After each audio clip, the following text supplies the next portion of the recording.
Friends, कृषि महोत्सव 2025 के अंदर है। हमारे साथ बहुत ही अनुभवी, बहुत ही ज्ञानी, हमारे वीडियो पे बड़ा प्यार हमारे सब्सक्राइबर ने दिया। फिर से हमारी भेंट उनसे हुई है, किस्मत से ही आज मिलना हुआ। हमें नहीं जानकारी थी कि वो आज आ जाएंगे। जानेंगे, थोड़ा सा डिटेल भरा वीडियो है। नमस्कार सर जी। नमस्कार। बहुत बहुत स्वागत सर आपका हमारे सभी पूरी टीम के चैनलों पर। सभी साथियों के, सभी दर्शकों का बहुत बहुत नमस्कार। और मैं तो इस नमस्कार के साथ ये भी कहता हूँ कि हनुमानगढ़ और गंगानगर के आसपास से कोई किसान साथी या भेड़ बकरी पालक कोई है तो वो इस 3 दिवसीय मेले के अंदर आएँ और पशुओं की अलग अलग जो नस्लें आई है इनके बारे में देखें। अपन जो चर्चा कर रहे थे पहले ऑफ द कैमरा बात कर रहे थे कि ब्रीडिंग के लिए कोई भी किसान चाहे छोटा बच्चे का ही सिलेक्शन क्यों ना करे, तो उसमें करेक्टर कैसे होने चाहिए। क्योंकि आज के टाइम में 100 फार्म खुलते हैं, 90 बंद होते हैं। उनके पीछे रीज़न यही होता है कि वो अच्छी ब्रीड का या पर्टिकुलर ब्रीड में अच्छे एनिमल का सिलेक्शन नहीं कर पाते। तो एनिमल जब चाहे, अपन एक कहावत है ना कि पूत के पाँव पालने से ही दिखाई दे जाते हैं, तो वो ये चीज़ें होती है जो कुछ अपन आइडेंटिफाई कर पाए या पहचान पाए। जैसे मेल चाहे किसी भी पशु का हो, गाय का, भैंस का, भेड़ का, बकरी का, मेल हमेशा आगे से डोमिनेंट कैरेक्टर वाला होना चाहिए। यानी उसका कंधा मजबूत होना चाहिए, उसकी गर्दन भारी होनी चाहिए, उसका जो फेस है, उसका जो हेड है, वो चीज़ें हमेशा मेल की भारी होती है। और फीमेल होती है पीछे से मजबूत होती है, पीछे से चौड़ी होती है। क्योंकि फीमेल का जो अडर का पोर्शन है, पीछे से फीमेल चौड़ी होगी तो अडर बड़ा होगा, उसकी मिल्किंग कैपेसिटी अच्छी होगी और उसकी बेली का साइज बड़ा होगा तो वो डबल और ट्रिपल बच्चे देगी। और जब वो बच्चे देगी, पीछे से मजबूत होगी तो चौड़ी होगी तो बच्चे देने में कोई परेशानी नहीं आएगी, है ना। तो ये कई चीज़ें होती है, ये हमेशा अपने को देखनी है। पर्टिकुलर अपने एनिमल पे बात करें तो भी ये कैरेक्टर उसमें होना जरूरी है। तो मेल में जैसे ये मेल अपने नेचुरल खड़ा है, अपने इसको डिस्टर्ब नहीं कर रहे। जो गलकंबल अपने को दिखाई दे रही है, जरूर ये डिपेंड करता है कि किसी ब्रीड में गलकंबल कम हो, किसी में ज़्यादा हो। पर मेल में हमेशा जो गलकंबल वाला, गर्दन वाला जो पोर्शन है ये मोटा, मजबूत। और यदि किसी ब्रीड में गलकंबल एक कैरेक्टर है तो उसके अंदर बड़ी हैवी गलकंबल होनी चाहिए। अभी जैसे ये आपने ही बताया कि भाई 7-8 महीने का बच्चा है, अदंत बच्चा है। अभी इसके अंदर अपने को अच्छी खासी, जैसे थारपारकर गाय में गलकंबल आगे से लेकर के, ठोडी से लेकर के पीछे तक दिखाई देती है। ये पट्टा आ गया जो इसको थोड़ा सा दिखने नहीं दे रहा, तो ये चीज़ है। फेस है, फेस हमेशा मेल का फेस थोड़ा भारी होना चाहिए। बकरी की तरह कभी मेल का फेस नहीं दिखना चाहिए। जिस मेल का फेस बकरी की तरह दिखेगा उसके बच्चे उसकी कॉपी कभी नहीं आएंगे, है ना।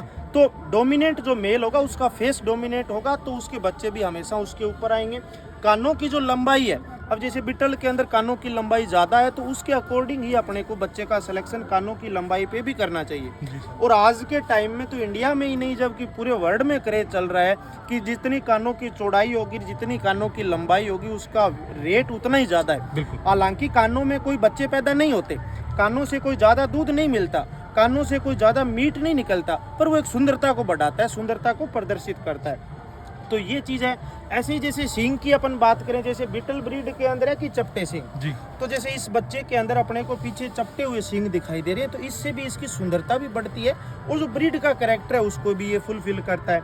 फिर एक चीज़ इंपॉर्टेंट, जब भी अपन चाहे छोटे बच्चे से सिलेक्ट करें या बड़े में सिलेक्ट करें, जो बॉडी की शाइनिंग है, उसकी शाइनिंग, बच्चे के अंदर जो शाइनिंग आएगी वो उसकी हमेशा लाइफ में शाइनिंग रहेगी। ऊपर से केवल तेल लगाने से, नहला देने से, शैम्पू से नहलाने से शाइनिंग नहीं, नेचुरल जो शाइनिंग है, तो शाइनिंग उस ब्रीड के अंदर, बच्चे के अंदर, उस नस्ल के अंदर आएगी तो अपने आने वाली पीढ़ियों के अंदर भी वो कैरेक्टर हमेशा रहेगा।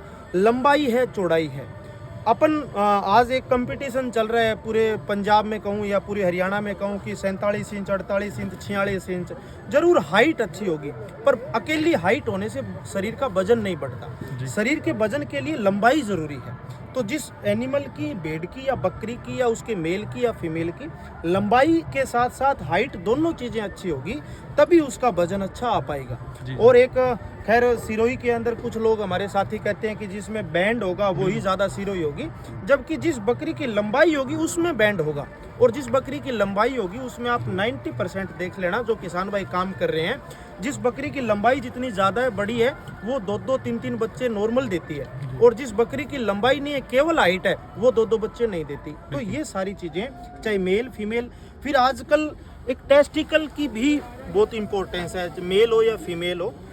जनरली टेस्टिकल छोटे हैं या बड़े उससे कोई बहुत ज़्यादा लेना देना नहीं होता। टेस्टिकल थोड़ा बहुत सीजन के अकॉर्डिंग भी उसकी शेप में भी थोड़ा बहुत चेंज आता है। गर्मी ज़्यादा होती है तो टेस्टिकल का साइज बढ़ जाता है, सर्दी ज़्यादा है तो टेस्टिकल थोड़े सिकुड़े हुए दिखाई देते हैं। पर जो टेस्टिकल की प्रॉपर शेप है वो होनी चाहिए। ऐसा नहीं होना चाहिए कि एक टेस्टिकल छोटा है, एक बड़ा है, एक लटका हुआ है, एक ऊपर उठा हुआ है या बिल्कुल आगे पीछे है। इस तरह की चीज़ हमेशा नहीं होनी चाहिए। बहुत ज़्यादा ओवर साइज भी यदि टेस्टिकल का है तो वो भी ब्रीडिंग के लिए अच्छा नहीं होता। कई साथी ऐसे बोलते हैं कि इसके बड़े टेस्टिकल हैं तो आने वाले समय में इसकी जो बच्चियां आएगी, फीमेल आएगी, उसमें अडर का साइज बड़ा होगा। ऐसा कुछ नहीं होता। तो टेस्टिकल एक प्रॉपर शेप में होने चाहिए, टेस्टिकल एक आइडियल होने चाहिए। ये सीथ वाला जो पोर्शन है ये तो खैर अभी बच्चा है, जैसे जैसे एज बढ़ेगी तो इसकी लंबाई भी बढ़ती है। एक ब्रीडरों को मैं ये बता देना चाहता हूँ, जैसे ये बच्चा है तो इसमें जैसे ये बाल है नीचे सीट के नीचे, ये काटने अपने को चाहिए। खैर अभी तो ये बच्चा ब्रीडिंग के लिए काम में नहीं ले रहे, पर जब ब्रीडिंग के लिए काम में लेने लग जाते हैं तो प्रत्येक 3-4 महीने बाद अपने को इसकी सीट के जो बाल हैं थोड़ा सा छोड़ के नीचे से इनको कट कर देना चाहिए। क्योंकि इन पे धीरे धीरे बच्चा जब पेशाब करेगा, बैठेगा तो इन पे गंदगी लग जाती है। उस गंदगी से फिर जो बैक्टीरिया हैं, जो जीवाणु हैं, वो इसके पेनिस को टच करके उसको भी खराब कर सकते हैं। और जब मेटिंग करेगा तो जो वेजाइना का पोर्शन है उस पे लग करके इन बालों की जो गंदगी है उसकी वजह से भी इन्फेक्शन आगे फैलने के चांस रहते हैं। खैर बकरियों में तो खैर सभी पशुपालक भाई पूंछ के नीचे के जो पैरों के बाल हैं, जैसे आप लोगों ने भी इनके बाल काटे हुए हैं, तो ये बाल भी अपने ब्रीडिंग सीजन से पहले और ब्याने से पहले 2 टाइम हमेशा ध्यान रखिए। गर्मी सर्दी का कोई लेना देना नहीं है। बकरी जब ब्याने वाली है उससे 15 दिन पहले इन बालों की कटाई करनी जरूरी है और पूंछ के बालों की कटाई करनी जरूरी है। ये इसलिए ज़रूरी है कि जब बकरी या गाय या भैंस कोई भी मादा जब बच्चा देती है तो 10 से 15 दिन तक कचरा गिराती है और जब बाल काटे हुए नहीं होंगे तो वो कचरा उसके ऊपर चिपक जाएगा और कचरा जब ऊपर चिपक जाएगा तो एक मक्खी आती है। आप लोगों ने देखा होगा बकरियों के पूंछ पे घूमती रहती है, बकरियां पूरे दिन उससे परेशान रहती है। वो मक्खी अंडे दे करके चली जाएगी और उन अंडों से लार्वा निकलेंगे जो कीड़े अपन कहते हैं। वो कीड़े पूंछ के अंदर घाव करके पूंछ को खत्म कर देंगे और यहाँ पे भी इस एरिया में भी कर सकते हैं। तो इसीलिए ब्रीडिंग सीजन से पहले यानी बकरी जब गाभिन होने वाली होती है उस समय और बकरी जब ब्याने वाली होती है उस समय पूंछ के बालों की और पीछे के पैरों के बालों की सफाई करनी पशुपालकों के लिए और भेड़ बकरी पालन में जो ब्रीडिंग पे काम करते हैं उनके लिए बहुत जरूरी है। ये मैं कहूँ मेरी तरफ से दिया गया सबसे इम्पोर्टेंट ज्ञान यही था। जी थैंक यू सर, बहुत बहुत धन्यवाद सर, सभी कीमती समय दिया, बहुत बहुत शुक्रिया सर। पशुपालकों का, सभी भेड़ बकरी पालकों का, सब हमें जो साथी प्यार करते हैं उनका बहुत बहुत धन्यवाद। और हम उम्मीद करते हैं कि इसी तरह की नई नई अच्छी अच्छी जानकारियाँ आप लोगों के लिए लेकर के आएँ। धन्यवाद सर। शुक्रिया सर।